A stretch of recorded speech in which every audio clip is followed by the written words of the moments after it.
Winning Blueprint presents.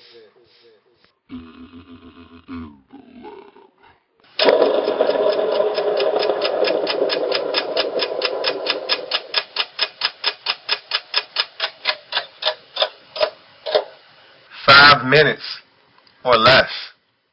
Philadelphia Eagles. Welcome, I'm your host, Lou. Thank you for joining me. This is 5 minutes or less with the Philadelphia Eagles. I got 5 minutes on the clock. Let's get started. So the high point of the season for the Philadelphia Eagles. That week 14, last second, last play stunner over the Tampa Bay Buccaneers was the most exhilarating game for the Philadelphia Eagles in the 2012 season. But a game at the end of a disappointing season that you win isn't the high point of your season.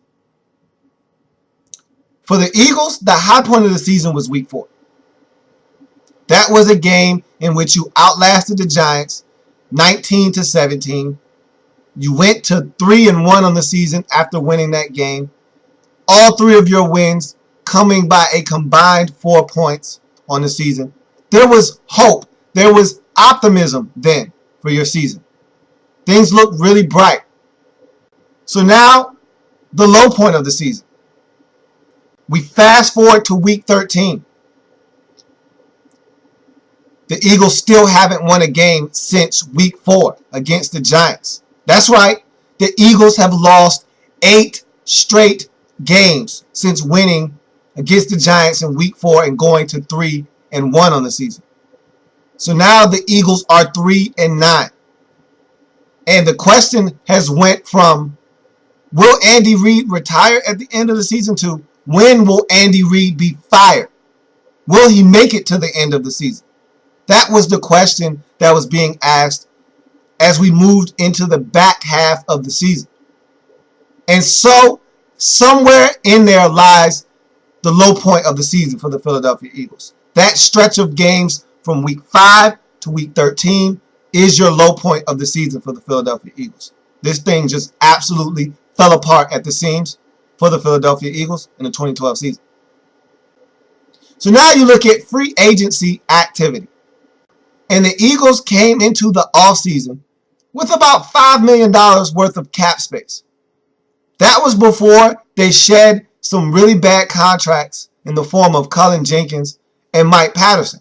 Nnamdi Asomugha probably will be coming up here shortly as well. And so the Eagles will have plenty of cap space. So test the waters. The waters is the free agency activity for the Philadelphia Eagles. If you're the Eagles, you go out, you sign guys up, and this time be very, very wise in the way you spend your money. Wise being the key phrase here, because as we know, just 2 seasons ago, the Eagles tried to buy a winner. They tried to buy a championship. This time, look to buy free agents and bring them in who fit what you're trying to do with Chip Kelly, your new head coach.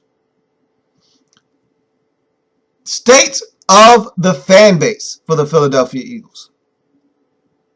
Cautious optimism is the phrase that goes with the Philadelphia Eagles and their fan base right now.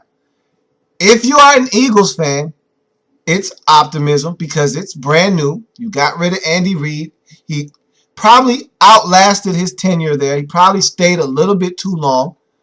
But now there's a new change in Philadelphia. It's Chip Kelly.